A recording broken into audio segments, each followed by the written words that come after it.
Kieran's looking at me very thoughtfully right now. He's trying to think of something unique to say for the intro to the podcast, but I have taken the mantle. I will do this. Welcome to the podcast. It has spoilers, swearing, and explicit language, which are the same thing as swearing. Its opinions is the last one that I missed. Welcome and enjoy. Have a good time.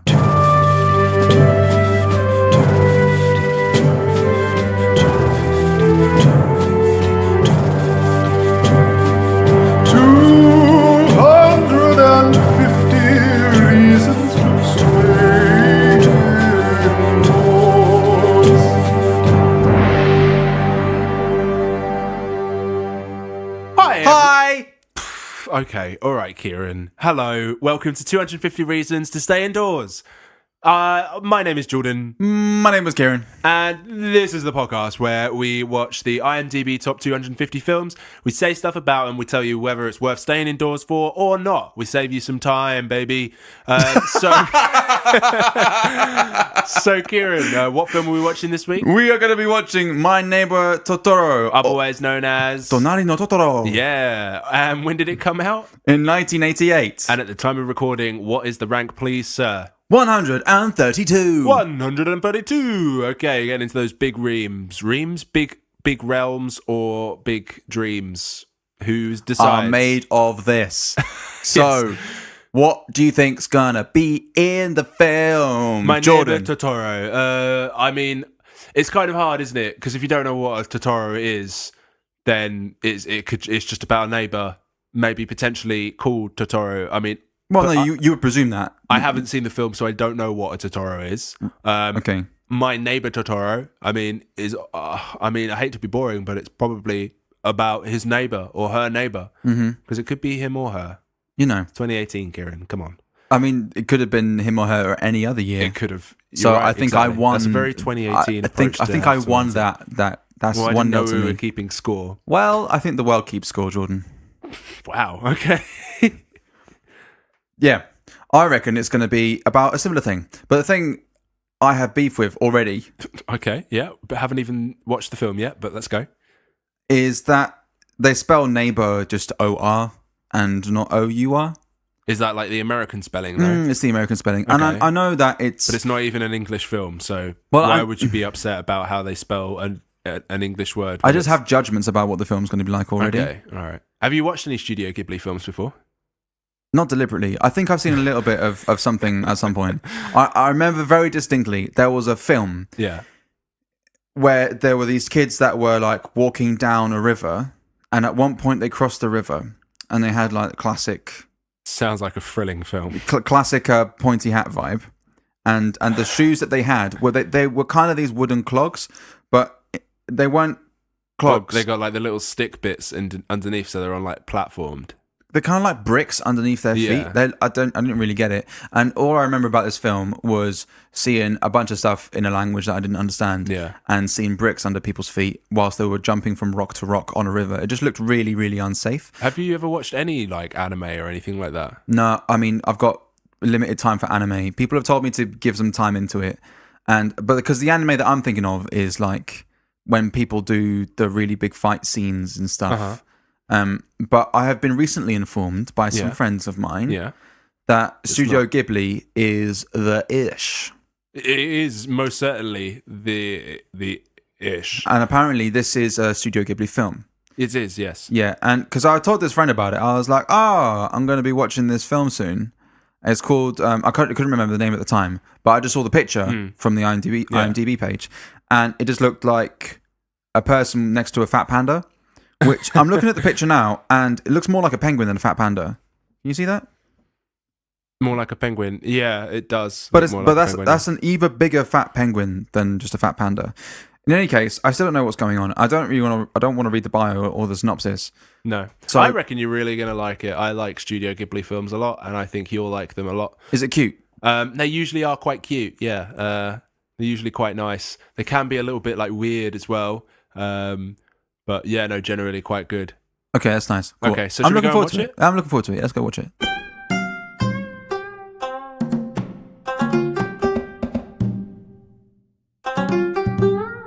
Okay, and we're back, and with a couple of fast thoughts: childlike innocence, Giggling. sticks, Dust bunnies. forests, Rice. Japan, Yeah. Really big, stupid animals. rude, animals. Wait, no, you said that one. Animals that are vehicles. Massive tree. Well, yeah, I said forests, so that kind of encompasses that. Good dads, Good mums. sick mums. Sick dad. Okay. Next. So, Kieran, do you want to give me a 15-second pitch of the film? You ready? Yep. Ready? I'm feeling it. 3, 2, 1, go. A dad and two daughters go to a brand new house whilst their mother is sick in hospital, and no, I'm not feeling it. The kids discover their new. You got this. You got it. Okay. The youngest daughter finds a beast from a book, and then they have a few adventures. The youngest girl runs away. The eldest daughter tries to run after them. They use the help of this magical beast to find the younger daughter again. I know I've gone over time, but I panicked, and so they all come back and it's happily ever after. Okay, that was 35 seconds, but honestly, I'm so proud. You really stuck to your guns, and I feel like when like a dad's watching his kid play on a Sunday and like he's terrible at football, but like he's still trying anyway. Like, I'm really proud of you. No, because my dad didn't come to all of my rugby games. Okay, actually. well, that was really sad. I'm glad that you felt comfortable to share that with everyone, but that's all right. Yeah, maybe something's best left in in the closet. Yeah. Let's leave that there. Yeah.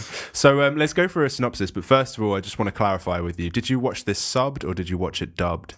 Ooh, I watched it subbed. You watched it subbed. I watched it dubbed. So our understanding of the film may be slightly different, purely because I think some of the translation is different, but actually, potentially, it might not be.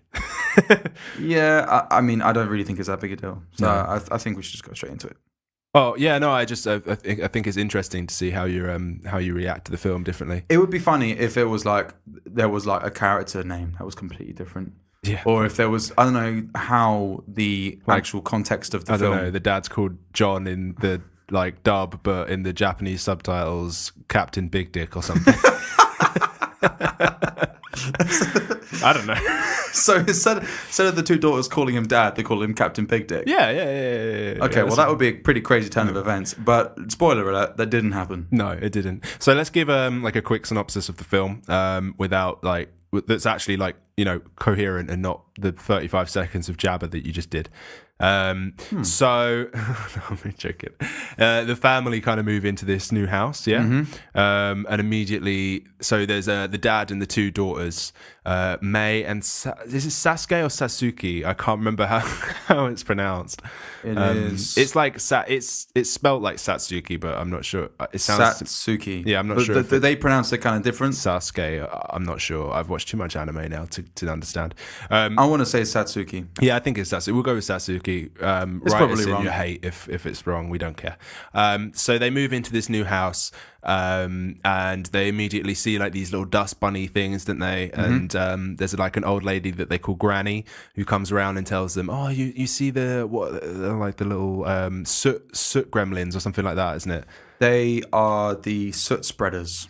Soot spreaders. And by the way, on the subbed version, it's Nanny. That's okay. Really that's important. See, there you go. Because I'm pretty sure in the dubbed version it was Soot Gremlins. Really? So there you go. Okay. So they see them, which is like your first inclination that there's like some sort of hidden world or these creatures. But these girls were calling them dust bunnies. Yeah. Okay. So dust bunnies. So they see them in the house. They're chasing them around. The older sister is what, 10, 11, something like that. Yeah, and then the younger sister is 4. Mm-hmm. So the older sister goes away to school. The younger sister May is left at home while her dad works. What he does, we really don't know. He seems to do something to do with like graphs, or but then also university as well. Yeah, I don't know. He's a nerd.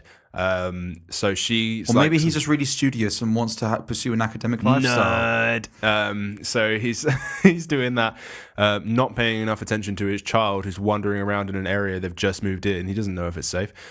She's just like running around, and then what does she do? She like oh yeah, she sees like this a little Totoro. No. Yeah, it looks like a mini Totoro. Yeah. So well, she starts by seeing an acorn, which they seem to like. So she follows it. It goes into like a little. There's a trail of acorns. It's not just an acorn that's moving. It's a trail of acorns. Yeah, you're right. And she goes into like a little. What would you call it? Like a bush alcove. It's like a little bush tunnel. Yeah. And falls into like a tree. Yeah, follows it to a tree and then lands, like inside the tree.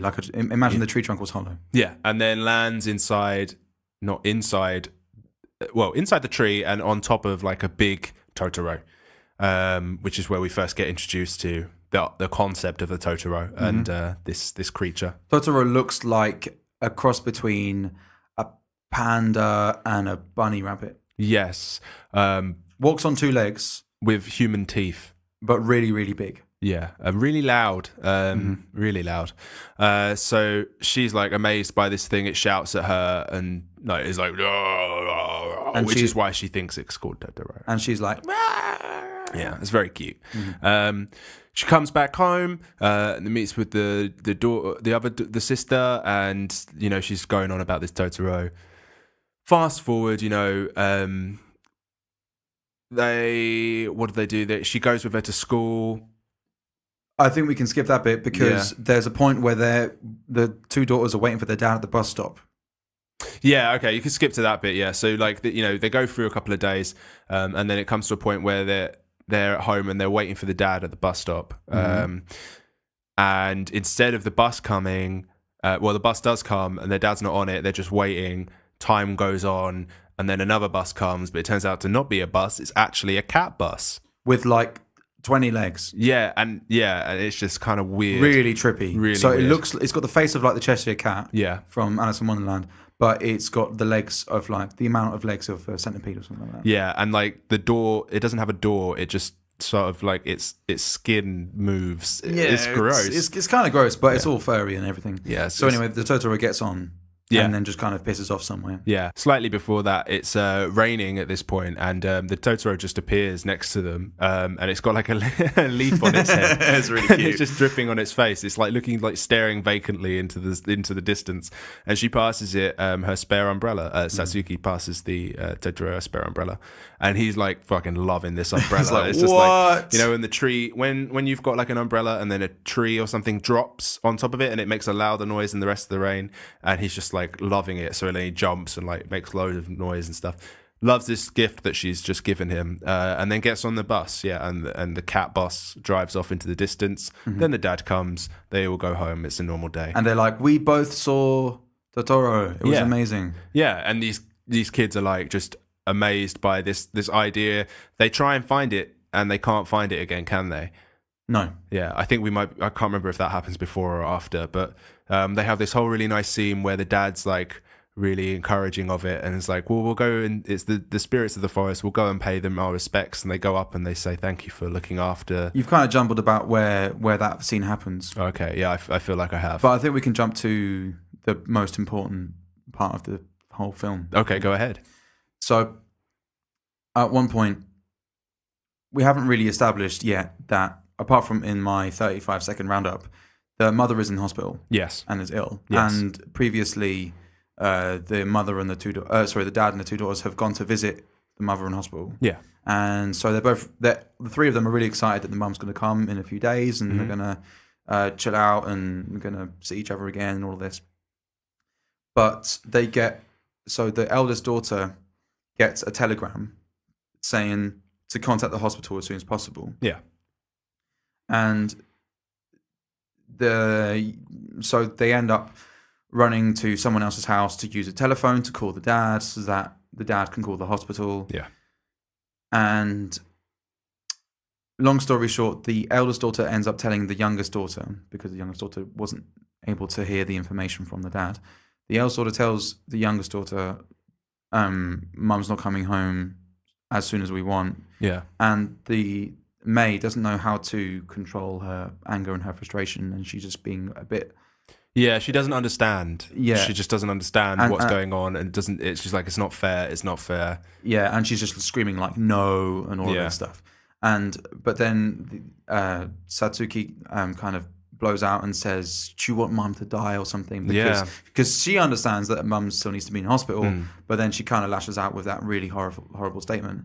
And then the youngest one is really, really upset. They both go home, and then May realizes that she has a piece of corn. Yeah. Now, there was a scene where Nanny and the two daughters are eating a bunch of vegetables, and Nanny's like, "Oh yeah, anyone who eats my vegetables is going to be healthy." Yeah. And May takes a piece of this corn home, and she's like, "Well, we kind of add up in our heads that if May takes this corn to the mother, then in May's head, she's going to make her mum."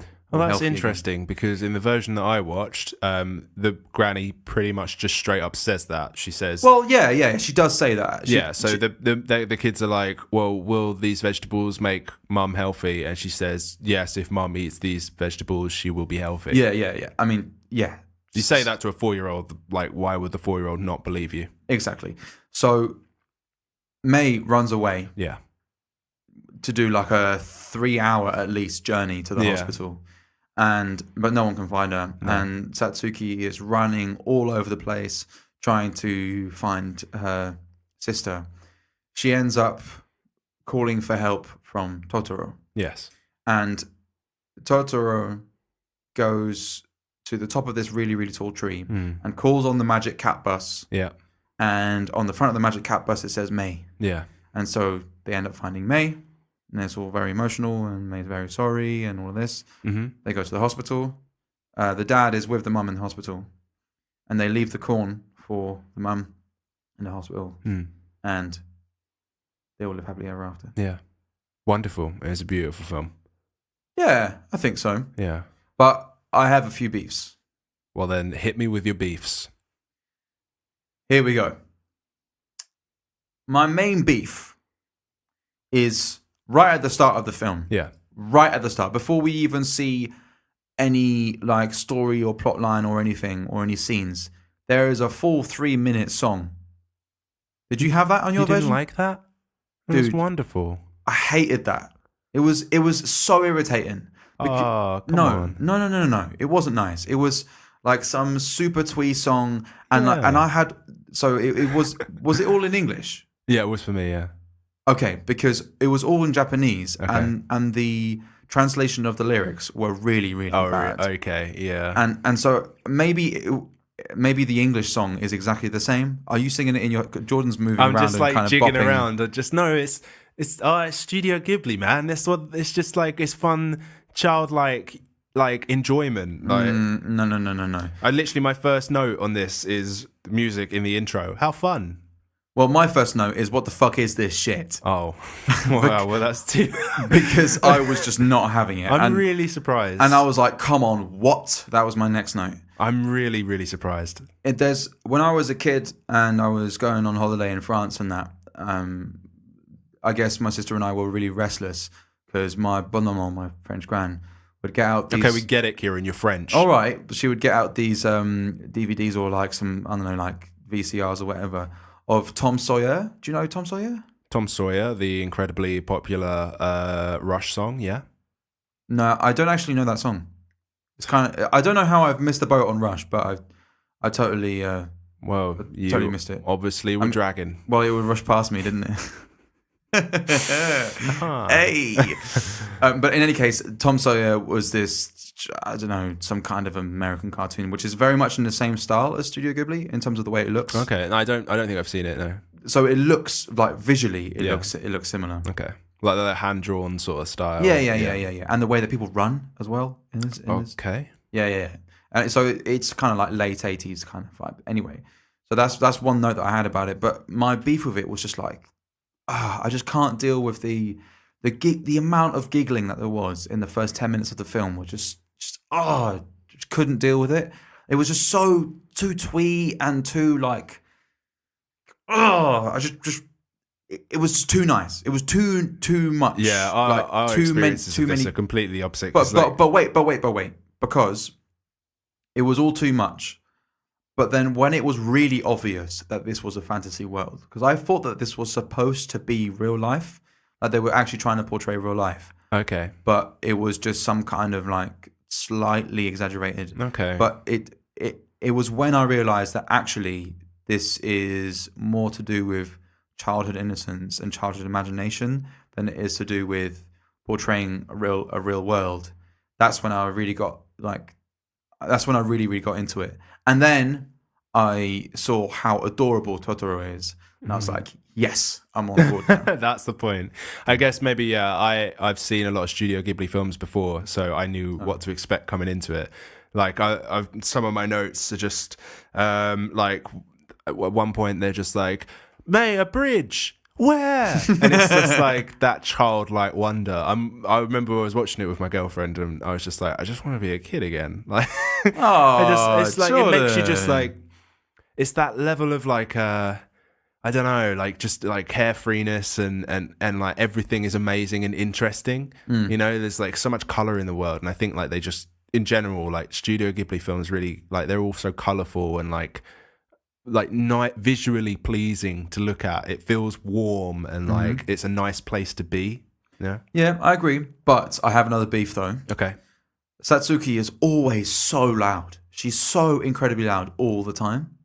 Yeah, okay. For example, there's a scene where they're in class. Yeah. And May is being looked after by Nanny, but she throws a strop because she's missing her sister and because Dad's at university or whatever.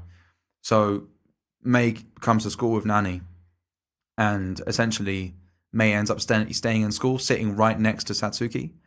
And first of all, the teacher's like, I think everyone should be really nice to Satsuki because Satsuki's mum is in hospital. And if you're a kid, I don't think a kid would actually really appreciate that because it's putting a lot of spotlight on your problems. I also wouldn't want the teacher to tell everyone that. That's quite personal information. That's what I'm saying. So there's a different way to go about that. But in any case, everyone was nice to everyone. But when like there was a very, very quiet like note-taking scene or whatever in this class, and then Satsuki looks out the window and sees that May and Nanny are there. And she's like screams at the top of her lungs, like, teacher, it's my sister! Like really, really loudly. And she really didn't need to do that. Oh. And everyone around him's like, what the bloody hell's going on? I don't think that happens in the version I watched. Well, it was not as like shouty. It was like... Okay. It just felt like a lot of the time there was just a lot of shouting and a lot of excitement. And when it was excitement, it was fine. But when it was just like shouting... For the sake of shouting, yeah. Also, there's a point where they're in a bath. But sorry, just on that point, all the kids came over to the window and were like, well, oh my God, it's someone's sister. Yeah, like what the hell? Why is that so impressive? Why is that so like crazy? Yeah, I don't know. Maybe like nothing happens in the school. There's a point where the dad and the two daughters are in a bath. Yeah. Wasn't. I really... mean, that happens. You know. I'm. When I was a kid, I'm pretty sure I like bathed with my bum or my mum or my You bathed with your bum? I bathed with my bum. Okay. I like to take my bum to me with the bath. You have a portable bum? Yeah, no. A bum in a box? Since I turned about 18, I started leaving it outside of the bathroom. But before then, I used to bring it with me. How do you go to the toilet if you don't have a bum? Well, it's a complex system of tubes. Tell me about it. Okay. I have a Velcro one that attaches to the left nodule. So on your left nodule, do you have the rough part of the Velcro or the soft part of the Velcro? The soft part, yeah. Okay. The tubes. So when you just rough. sit on, okay. So when you sit on things, it's all soft. No, yeah. My nodules are entirely soft. They're all just cotton rich. Soft nodules. Yeah, nodules. But rough pipes. Rough pipes. Very rough pipes. And does that also mean that the inside of your buttocks are also rough? No, why would... Because the when inside you of my buttocks is going to get stuck to the nodules. Yeah, but then, so right now... Do you even understand how human anatomy works? Well, I just want to ask you this question. Okay, right now as we sit here... As long as we can move on after you've asked this question. Yeah, that's okay. But whilst we record this episode, right now, do you have your nodules out or do you have your bum on? Do you have your bum on? Okay, great. Let's move on. No, you need to answer the question first. No, I said we can move on after you've asked the question, not after I've answered it. Ooh, Gotcha. loophole. Okay. But going quickly on the bath thing. Yes. I don't think it was all right that the dad was bathing with his 2 daughters. It doesn't matter whether if it was a dad and 2 sons or a mum and 2 daughters and whatever. If it was a dad, I just feel like a grown adult. Right. Yeah. No, I get what you mean, because Maybe it's a cultural thing. Watching the scene, I was like, yeah, I was like, I think I feel uncomfortable with this, but then like logically, I'm like, but that's just a thing that happens. That's not uncommon. That's normal. Yeah.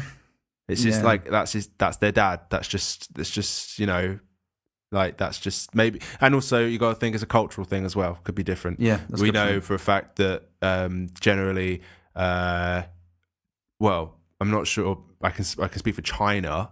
Are particularly more attached to their parents than say like Germany. There's just like there's a whole like attachment theory thing behind it. Oh, and the whole vibe of like it's like much more close knit. It's just slightly different. So like maybe culturally that's just something that's a little bit more normal. Also, like in some countries, like, you can have a house which has like 3 generations of people. Yeah, exactly. Right. Okay. I don't so much have any more beefs. I've got a few bits and bobs though. Do you have any more beefs? I mean, I do have one beef. Okay. It's a little bit further on in the film. At one point, they've sowed some seeds for a forest. Yeah, they're trying to grow like a forest. They've both had an interaction with Totoro, and they're both like crazy about trees now. So well, it's because Totoro's given them a little package of seeds. Yeah. Oh yeah, I never made that. I never joined that together. Anyway, so they've planted these seeds. They're waiting for them to grow, and like nothing's happening. And then eventually one night it does. They wake up and they see like Totoro out there with his little buddies doing a little dance. They join him. It's a whole scene of like the trees like start growing like ridiculously, and obviously they must be some sort of magical seeds that's happening, and they're having a crazy time. They're flying on like a spinning top or something. Mm-hmm. In that scene, I'm like, what is the dad doing? Like, why is he? How does he not clock any of that? There is literally like it's happening right outside, and he's just sitting there working, and then he looks outside, and then looks back, like he's just seen a tree grow and nothing. The one thing I thought like later on after this was that maybe because obviously the next day it's just like the little seedlings. Mm-hmm. Maybe it was some sort of like magical figment of the imagination. So this is what I'm saying, because on the version that I saw, they said, it was a dream. Oh. But actually, they did grow a little bit. Right. Well, no, I don't think they established it was a dream in the version I watched. Interesting, because the series of events is exactly as you described. So from what I understood initially, it was like, wow, this thing is actually happening, and Totoro is there. Yeah, and, it feels and he's helping really them, the tree like actually grow. Like, oh wow! And I would have thought that the dad would be able to see all of this. Somehow he's completely ignorant to the whole thing happening. They wake up the next day, and they're like, oh, that they look outside, and there isn't a massive tree there. But what there is like the sprouts have grown a tiny little bit. Yeah. So the kids then say it was a dream, but actually we're happy because the sprouts have grown a little bit. Yeah. So, therefore, looking back, it makes sense that the dad wouldn't have done anything about it because the dad wouldn't have actually seen anything. No. Yeah, exactly. That's what I mean. It's kind of a beef, but then it kind of probably explains kind of works itself out. Because I didn't realize that it was in fact a dream. Mm-hmm. It was still sort of a little bit up in the air for me. Mm-hmm. I have a beef with the little boy. What's his name? I didn't. It begins with T. No, because Kanto. It's something like that. I think it's Kanto. Okay, let's say Kanto. Kanto. Something like that. I'm going to say Kanto. Yeah. If it's not that, it's very nit. Yeah. Kanto, he's just a bit of a dick. He's weird. Very odd. Yeah. Odd little boy. Yeah, so I can understand Just speak. Use your words. Exactly. So, just to give a bit of backstory on who he is essentially their neighbour. Yeah, he seems to be Granny's grandson, potentially. Yeah, that's where Granny lives. Granny lives with him. Yeah, Nanny lives with him, whatever you want. Yeah, and so he he has a few interactions with the eldest daughter because he's the same age as the eldest daughter, so they're in the same class at school. Yeah. And I think he's got the hots for her. well, I think they got the hots for each other though, because they kind of stick their tongue out at each other and they kind of take the mick out of each other a lot. Does that mean a girl likes you? Well, Jordan, I think so. Oh. All this time, never knew. All this time, girls have been sticking their tongues out at you. Yeah, and bullying me. You haven't taken on any of those chances. No. Yeah. So all the time I was getting like beaten up in school, Yeah. I actually took it as a huge compliment. Oh, right. Yeah. That would explain why you're the way you are. I was like, actually, this big fat bully is actually really into me, and this is his way of showing affection. Yeah. So that's that. Here's a child who never got any affection anywhere. Oh wow, deep. But Kanto. By here I mean I'm you. I'm gonna brush past this. But Kanto was a bit of a dick because I just felt like he was a bit too much like, I don't want to talk to you because you're a girl. I mean, yeah, but what age were they? 10? Yeah, something like that. Yeah, I mean, you're in that middle age where girls are icky, but then you still These kids were not you're middle-aged. starting to get boners. Yes. When did you get your first boner, Keiran? Well, probably when I was like a proper kid, but I didn't realize it was a boner. No. But when I realized the first time I deliberately had a boner Yeah. and like was like, oh god damn, I've got Deliberately.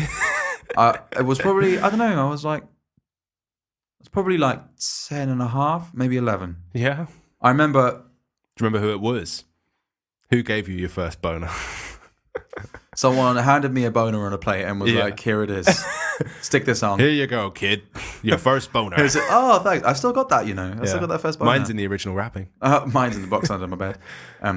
Anyway, no. I don't know who gave me my first boner. I remember that there was a girl who I first kissed in year 7. Yeah. And every time I kissed this girl, Year 7. Look at this guy. Yeah. Well, actually, I think my first kiss was when he just like sort of puffed out his leather jacket. Well, yeah. Realigned his shades. Just flipped my collar up and slicked out my eyebrows. Yeah. The first kiss I had was when I was in year 1. Whoa. Yeah.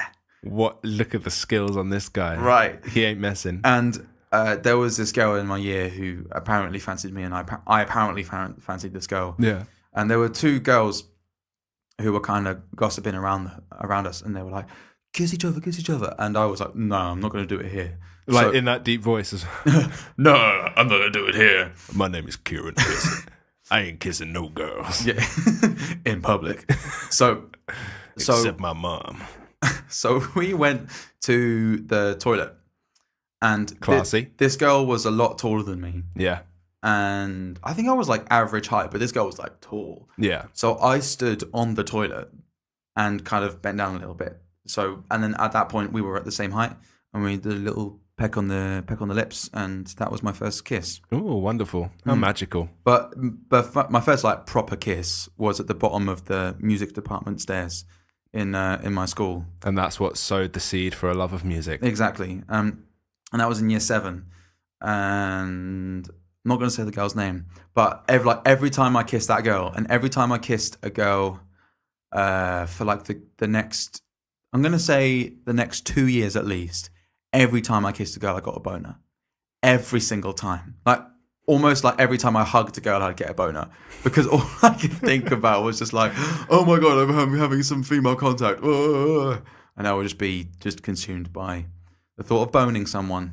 Yeah, there you go. Mm-hmm. There you go. Kieran's first boner. When was your first? I can't remember my first boner. When was your first kiss? I think mine was year 7 as well. Oh, that's cool. Yeah. I just don't like to, call myself cool about it. Where was it? It was in a park, classic, behind some bushes, I believe. Nice. Yeah. It wasn't great. Was this with a girlfriend or just like a random person?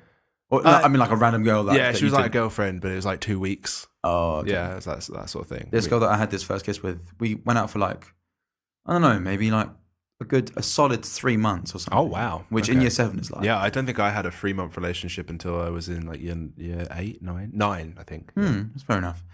And cracked the month. Yeah, it was all plain sailing that way, and then 3 months later, it all fell apart. What we ended up doing is I would just go to her place. Yeah. And Come on over to my place. And we would sit in like the back room or something, and we would just put on Coldplay songs and just make out. Just that's all we would do. That sounds like a Tracy Beaker episode or something. We made out for like 25 minutes, like without stopping. Oh my! And there was like some kind of YouTube playlist of all. Was YouTube even around then? Yeah. YouTube was around. Oh yeah, you're a bit younger, aren't you? Yeah, I am a bit younger. And I don't know if they didn't have playlists. They didn't have like automatic plays, but like we would just click on the next suggested one. Oh, okay, yeah, right. I was about to say. I have a really vivid memory of listening to the song Green Eyes. How's that go? Green eyes, you're the one that I wanted to find. I'm not getting it at all. No, sorry. I think it's off of Rush of Blood to the Coldplay, yeah? Yeah, Coldplay. Okay. But anyway. My Neighbour Totoro. Yeah, we should probably get back to this. Okay, a few bits and bobs. They woke up late one day. Yeah. And Satsuki had to make lunchboxes. Like, the lunchbox game was so strong. Point, wasn't it? Like my God. In these little tins, but like completely filled up the tin with like little bits of rice and a bit of veg and like a fish. And what did you go to school with? A bloody sandwich. No, I'm not gonna lie. My mum hooked me up with some sick lunchboxes. Yeah, I mean, yeah, same. I was getting lunchboxes even until I was like 22, still going to work. To be honest, so I'm definitely not complaining about lunchboxes. I'm just saying that if I had sushi in my lunchboxes and it was homemade, that's the shit. I'm gonna bring another school anecdote about lunchboxes. Oh, here we go. Right, here's how it would go down. Lunchboxes when I was in secondary school. The lunchbox was in two sections. Top half, bottom half. Bottom half was like a salad. There was a space for like a salad box. A salad? Yeah, so my mum made a salad. Did not bring salads to... And it was a pasta salad or a rice salad. Sometimes it'd be like a couscous, like tabbouleh kind of vibe. See, I was just picturing a leaf salad. Oh, no. It wasn't a leafy green kind of vibe. Okay. And there might be some like sardines or tuna or like crab or something. Yeah. But in the top section, there'd be like a banana and an apple, maybe a chocolate bar if it was Friday or something. And it would always be like, it would rarely be a packet of crisps. But if it wasn't a packet of crisps, it would be like a slice of pita bread or just a slice of bread. So my mum was just clearly like, okay, we need some carb other than the salad in this meal. Just put a slice of bread and wrap it in tinfoil. And so it was hardly a sandwich or anything. It was just a piece of bread. But here's the thing, wrapped in tinfoil. Uh-huh. And the very first time, so like year 7, I had this lunchbox. I came home and I sorted my lunchbox and put it on the side again. And my mum's like, "Where's the tinfoil?" Are you joking? And I said, "Well, Mum, I put it in the bin. Like, I used the tinfoil. I put it in the bin." And she said, "Keiran, we could use that tinfoil over and over again. You wasted tinfoil." Oh my God. And so for the whole of like 5 years at secondary school, every single day, I would really carefully unwrap the piece of bread and I'd eat the piece of bread and I'd really carefully wrap it back up again and put it really carefully inside the lunchbox. And so to get as minimal like unnecessary creases and tears into this piece of tinfoil. And my dickhead mates, they would all try and grab my tinfoil and rip it to shreds right in front of me. They would hold me back and be like, "Oh, Keiran, what's that? You got to take the tinfoil." And they'd rip it apart in front, and scrunch it in a ball. And I would try and flatten it out. And I'd come home and my mum would be furious, be like, "Keiran, where's your tinfoil?" I'd say, "I'm sorry, Mum, but my mates, they took it all and they threw it in a bin." And this wasn't just between me and my friends. All of the like secondary group of friends would end up knowing about this. My sister's friends, because my sister would also have tinfoil as well, they all knew about this. So then like every fucking person in her year group would know about the tinfoil. Every fucking person in my year group knew about the tinfoil. Well, not everyone, but like people who were friends with me and my sister knew about this. And so everyone would fucking try and take all that tinfoil. So I was basically, I'm just really hurt about tinfoil and I've got a really big... Oh my God, that just like... I've got an issue with tinfoil. That makes a lot of sense. A lot of things are falling into place. I don't know whether to be, well, I am both shocked and feel sorry for you and like, wow, that that does a thing to a person, you know? Like that does something to a person for 5 years having to like maintain the tinfoil. That explains a lot. So anyway, have you got any more bits and bobs? Yeah, man. I just thought it was really cute. I just thought it was wicked. It was. There was so many cute moments, like especially that scene at the bus stop. Yeah. With the water droplets like dropping on the thingy's face, on his nose, and I was genuinely laughing out loud. Like it was just so adorable. In terms of a story, I think there's not really like too much to say about it. When it finished, I was like, oh, okay. I was like, I didn't think there was that much that really happened. It was just like a nice story, nothing too alarming. So, I mean, obviously their mum is sick. That's sort of one of like the ongoing, I guess, stresses within the film. Interestingly, a lot of people have said that potentially, I'm going to murder his name. So the person who directed and wrote it, and Studio Ghibli, Hayao Miyazaki, probably should have figured out how to pronounce his name and, you know, do him a little bit of justice. But that guy, they said that some people have, I mean, the internet has said that it's like a reflection on his own life because, and they think that, you know, potentially Mei and Satsuki's mum had tuberculosis because he and his brother, their mum, suffered from spinal tuberculosis for 9 years. Whoa. And yeah, apparently he said that if he were to make the film, if it was about two boys, well, he couldn't have made it about two boys because it would have been too painful. Wow. So yeah, there's like parallels in his own life there. That's mad. But the whole thing about like these are really heavy themes that we're dealing with. Yeah. So we're dealing with. She never looks ill though, does she? She never looks mad ill. So there's a mum who's away from home. You can see times where the daughters are really struggling, and where the eldest daughter, she has to really look after her younger sister. Times where the dad's really struggling. There's a lot of independence that comes from a place of innocence, because they're just trying to make do. So there are some really heavy themes, but I never really felt like it was too heavy at any particular point. No, and with it being counteracted with like innocence and like joy and color and stuff. The only times where it was a bit too much was when there was just a ridiculous amount of giggling right at the start of the film. Yeah. Like when they discovered the house and they're like, oh, it's a haunted house and it's a bit broken and stuff. They're like going crazy giggling about how haunted this house is and stuff. And it's just a bit too, but that's the only point where I felt like anything was a bit too much. The rest of the film, it was all balanced. Yeah, no, you're right. I mean, the themes in the film are very heavy, and it talks about some pretty deep stuff. Like, I mean, at one point when May's gone missing, they find a shoe in the lake, and it's like, is it hers? Is it hers? Has she drowned in? Has she drowned in the lake? And it's tense, but you just, I don't know. There's always like an air of sort of everything's going to be okay. You never really feel like it's going to end badly and anything like that. I don't think anyway. Yeah, because ultimately it's like some kind of fantasy world kind of thing. Yeah. I have a note about music. Yeah. So for me, the music was really 50-50. Like that tune at the start, I was just like, nah, you're wrong. But throughout the film, the music was kind of like, well, this is, I don't know, it feels a bit crap, to be honest. But then sometimes the music was really, really, really cool.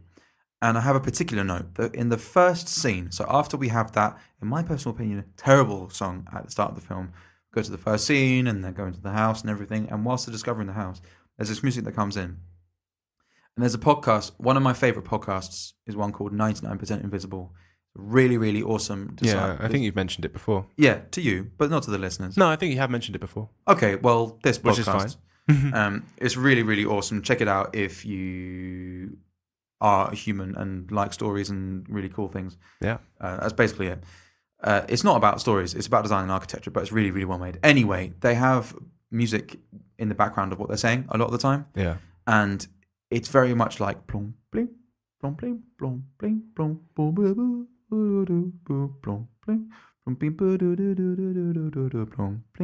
It kind of, and that music was there quite a lot in the start, and it kept creeping up at other parts of the film. So if nothing else, I was like, that's cool because of this reference in my life. Right. But also in terms of like what it gave to the film was just like a really, really nice contribution. So I thought that was cool. No, I liked the music throughout most of it. I did make one note that was, is this the "We're All Going on a Summer Holiday" song? Because there was the melody from that was in one of the. I think the song came in twice potentially. We're all going there was on that melody. summer holiday. Yeah, there was that in there at one point. What? Yeah, it was. I'm surprised I didn't notice that.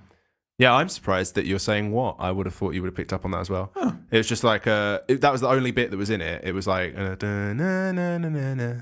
like that sort. It might have just been that bit sort of thing. Interesting. I think maybe it was intentional. But yeah, well, it was cool.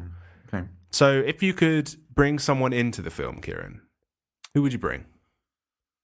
Ooh. Can I give you maybe Go on. some sort of guidelines? Yeah. Okay. It's an animated film, an animated character. Bring an animated character into this. Now I'm just thinking like random animated characters and like Who are you thinking? just First animated character in your head. that came into my head was Dash from The Incredibles Okay. and then Pingu. Wow, those are So first of all, one fast, one slow. but on his front, pretty fast. Oh my god, yeah, the belly slides. Yeah, hell yeah, you know it. But it wouldn't be able to deal with the. It wouldn't be able to deal with the environment. Both Pingu and these girls had great dads. That is true. Yeah, that is very true. So maybe, and he couldn't deal with the environment. he wouldn't be able to deal with the environment. Although maybe he'd like the sushi. So yeah, he would have, wouldn't he? He would have eaten it all, and then they wouldn't have had any. Oh, that's a bit deep. Well, he would have. I don't think. Well, I guess. I don't think Pingu has any like restraint. He was quite. He is quite rude, actually. Yeah, Pingu. he was quite like sort of like boisterous. He's wasn't a bit he? laddish. Yeah. Pingu the lad. How old do you think?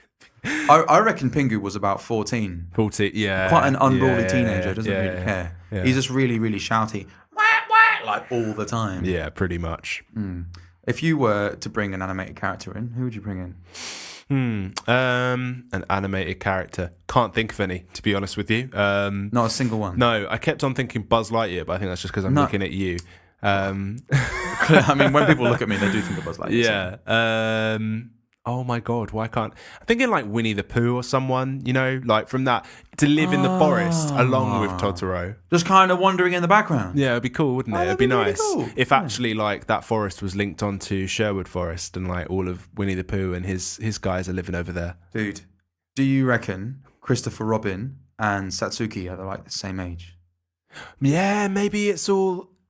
Whoa. Is that a cinematic universe? I think we've That just is uncovered. totally a cinematic universe.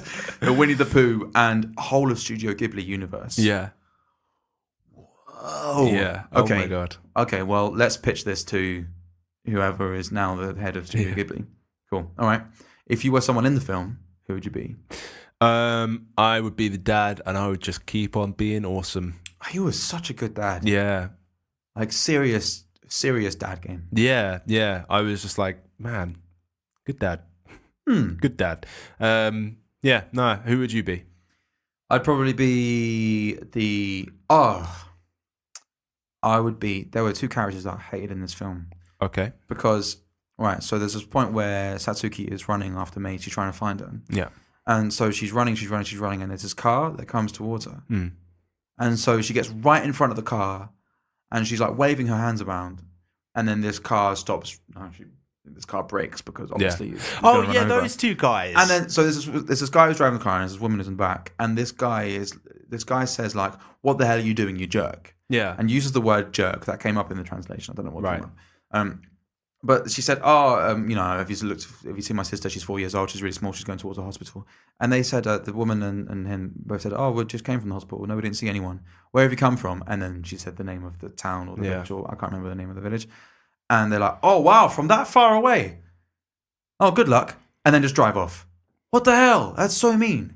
I would have at least like driven her somewhere to like help her out, because they can clearly tell that there's this like 9 or 10-year-old girl who's trying to find her 4-year-old sister. Like that's horrible. Yeah. So I would have been one of those two people, and I would have helped Satsuki out. Yeah, that was like they just left her, and they were obviously just in a rush to. Like her feet must have been so blistered. like running after him. Yeah, because you see them, don't you? She takes her sandals off and her feet are all blistered. Like she looks at her feet, they're like knackered, and she takes her sandals off so she can run some more. Ooh. Yeah, I would be them and just drive into a lake. Why do you always want to kill people? Like I would just want to do the right thing and take Satsuki in the car and then. The right thing is to take action and get rid of people like that. No, I'm joking. I'm joking. Nah. You were probably right. It's kind of deep.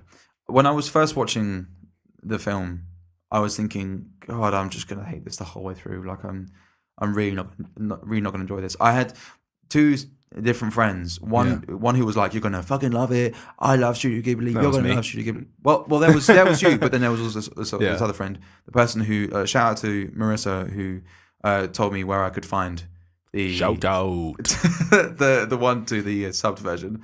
But then my mate Lawrence was like, "It's fantasy." Lawrence was like, "Oh, mate, it's fantasy. It's like it's good, but you're not gonna like it because it's all made up bullshit." And so I was feeling this for like the first 10, 15 minutes. But then as soon as I was like, wait a second, this is actually a deeper story about childhood innocence. And it's a drama.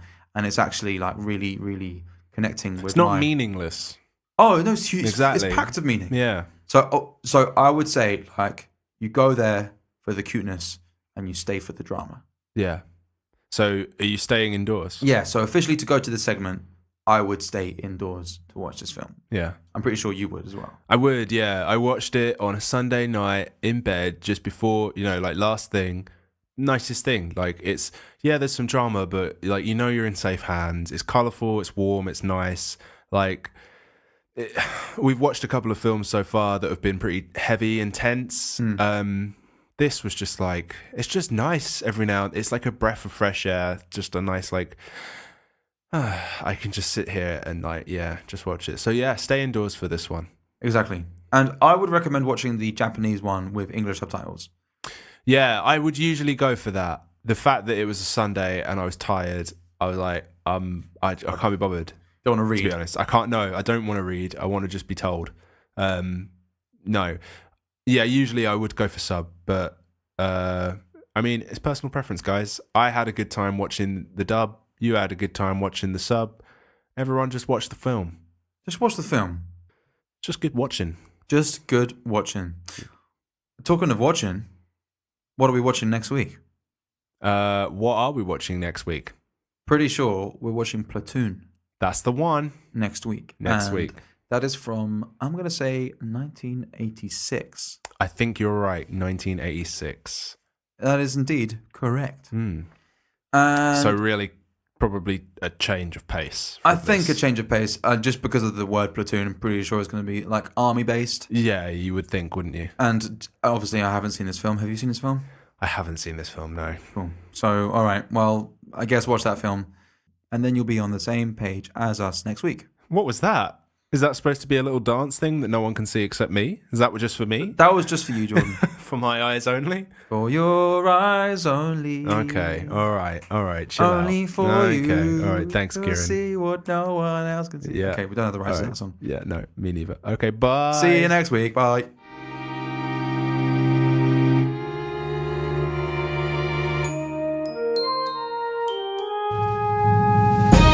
What's up, dog? So you can find us on Facebook, Instagram, Twitter. You can listen to us on Apple Podcasts, Spotify, Stitcher, Podbean, and YouTube. And that's like all the places you can find us. So, go over there, leave a comment, send us in an email at 250reasons@gmail.com. Just get involved. We meet up at the park on Sundays. Which park? The park, Oh, the park. The park, yeah. Okay. We toss the old pig skin around, and What? barbecues. That's also something that we do now. Toss the pig skin. Yeah. So we'll see you there. Bye.